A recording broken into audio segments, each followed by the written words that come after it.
says the same thing. So I'm going to we're going to take the mic around, but first I want you to consider something as we think of questions.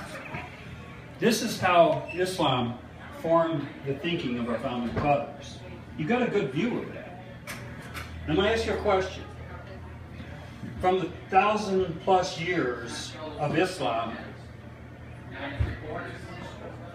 up to our Revolutionary War, had Islam changed? No, they're very devout. So the next question is, from the Revolutionary War period to now, has Islam changed?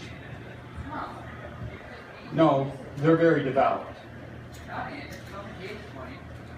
But they're very smart, too.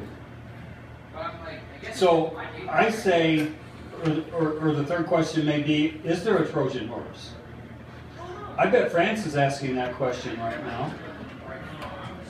Because they were open. You know, there was no-go zones in France, and the liberal media just wanted to deny that so much. That there were zones in France where police officers would not go. A little bit like what some of our cities are, Baltimore, Missouri, the city, I forget which one it was. Police officers, you know, it wasn't that they didn't have the heart to go there, it's just that they didn't have the Constitution, the body to go there. What they knew was, I don't mean the federal Constitution, what I mean is they didn't have the makeup, the will, because they knew if they go into these no-go zones in Baltimore, that they're going to lose their career, they're going to lose their family, they're going to maybe lose their life. So I'm wondering if France feels differently now. If maybe they have an epiphany. I hope it doesn't take another 9/11 for our epiphany. I think Americans really do understand it. But most of us, as a voting electorate, we don't know what to do about it. The Republicans, we believe that we can get some good people elected, but nobody's talking right now, even our favorite candidates, about Benghazi. This is all about Benghazi, folks. Islam, Benghazi, it's all about Islam. It's all about, Benghazi is all about us placating Islam, Saudi Arabia, the Wahhabis, Al-Qaeda, mercenarying them to do a job for us that we believe we have to do to support the US dollar overseas. And like I said before, and I want to plant this in your mind so we can have discussion about it. I'm not smart enough to know if we shouldn't mercenary our military and send them over there to protect this US dollar. We got to know that's what we're doing. I'm not as dumb as the federal government believes I am, because they don't think I can handle the truth. I know we're going over there to take these dictators out who have dumped the dollar for the sale of oil. And see, the problem that Kissinger, as smart as he is, the mistake he made, it's obvious to the drywall guy now, because I don't have to be smart looking back in retrospect. Oil wasn't peak. We thought it was. Kissinger believed he had to cut a deal with Saudi Arabia. It was called the petrodollar.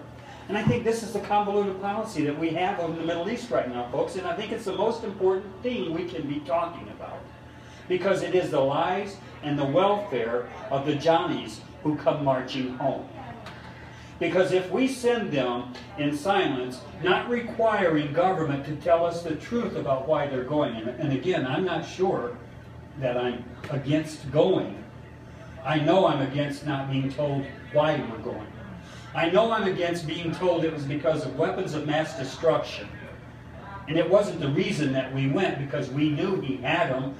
John Tomlinson verified the Johnny who did come marching home and stood in front of us with all of his war infirmities, because he blew up those weapons of mass destruction that Saddam Hussein never had, and because he had personal shahada. He gave personal witness to the fact of whose name was on those weapons. That they came from the United States of America. The tags was on them. We had a Johnny who came marching home give us personal testimony to that, because he said, we saw the pictures. He showed us, not videos, but pictures of him sitting on top of them. There was 40 warehouses the size of Sam's Club full of the weapons of mass destruction that we couldn't find. We knew he had them, folks. We sold them to him. So he would fight Iran because of the Iranic